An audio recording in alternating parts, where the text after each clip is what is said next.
welcome back to the Boss Babe Guide. I'm Whit. And I'm Sim. And today we're going to do a little fun Ask Us Anything. So we reached out to you guys to ask you what questions you had for each of us. Simi has not heard the questions that you have asked of her. I have not heard the questions that you guys have asked her about me. So we're going to surprise each other and ask some questions. Yes. You have a very... Harrison. Harrison's here. I don't know if you can see him. He's a boss That's my babe. dog. He's a gay dog. He's a true boss babe.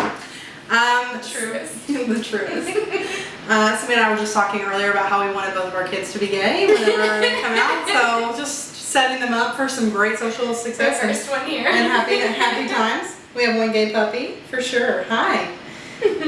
So the first question that we got was, how do you stay organized and motivated now that you work from home? Oh, that's a good one. So it took a little bit of time. It definitely, like the first couple weeks, it was a freaking like free-for-all. I did not know like what I was doing. I was working, starting at like 6 in the morning and working until like midnight at night every single day because I could not get myself organized. But now, every Sunday, I put aside about like 20 minutes on a Sunday afternoon, evening, and I just get like really real about my schedule for the week. So I look at all my appointments, everything that's like scheduled on my calendar and write it in. I go through and I put in like all my workout for the week and make sure that I have time for myself. She schedules the workouts, guys. I schedule my workouts in and make sure that I have time for that. And then each day I look at when I'm gonna carve out like an hour and a half to respond to emails, when I'm gonna work on blog posts, things like that. So Monday for the week, I write all my blog posts for the week. I write my newsletter for the following week. I handle all the accounting for the business for the week. And then I also like spend about an hour and a half responding to emails and like catching up with clients. Tuesday, Wednesday, and Thursday, I meet with clients either in person or over the phone, and then also take care of like other administrative things. But I have like carved out times each day when I do that.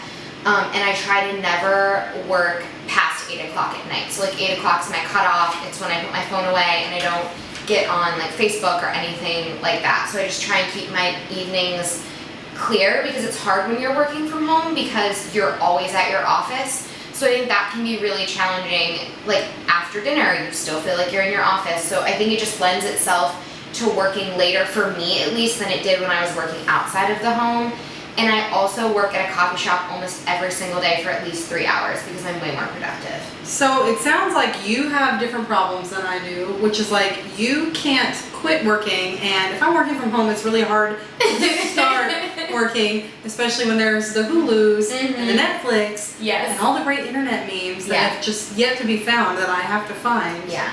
If I could give like one piece of advice for working at home, it would be figure out the times of the day when you're most productive and work like in your home space then, and the times of the day where you're more easily distracted, go somewhere and work.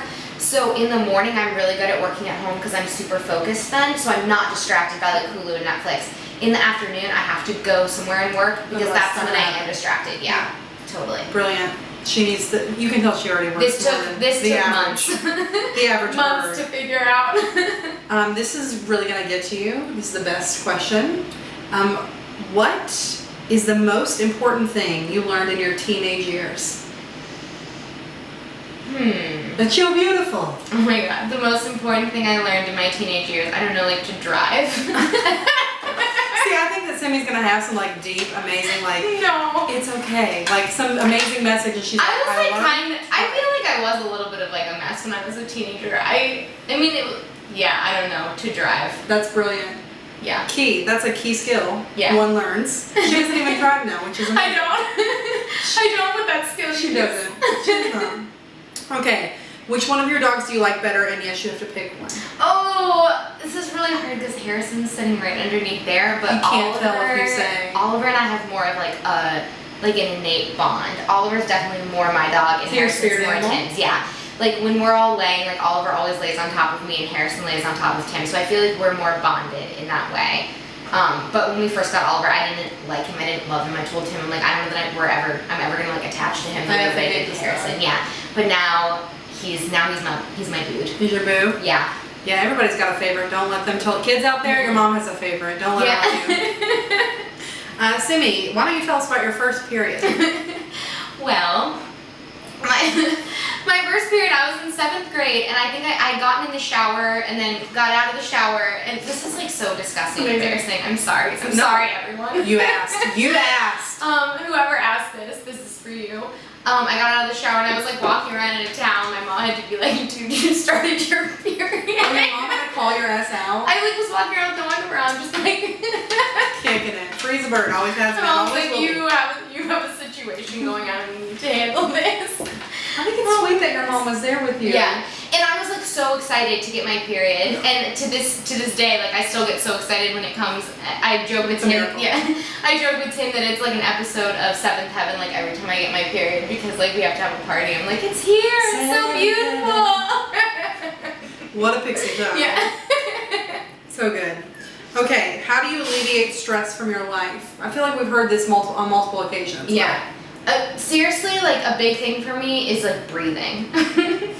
Because Simi with the hard skills today. Guys, I'm coming at you. But when you breathe. But like for real, breathe really, really deeply, because when I'm stressed out, I get like really shallow, like breath in my chest, and stress manifests itself like really physically in me, as opposed to like more emotionally. And so the first thing I notice is like a racing heart. I've actually been having like a really stressful week, and I will sit there and I'm just like, oh my god. So I have to like slow my breath down, and I really try to do like baby breathing, where I breathe in like really deep through my belly, so my belly gets really big like a baby's, and then I like exhale and like let it come out, and that's really helpful. And then on top of that, like I said, cutting off work at a certain time, like 8 o'clock, relaxing, having that downtime is really huge for me, and like physical touch, so like hugs.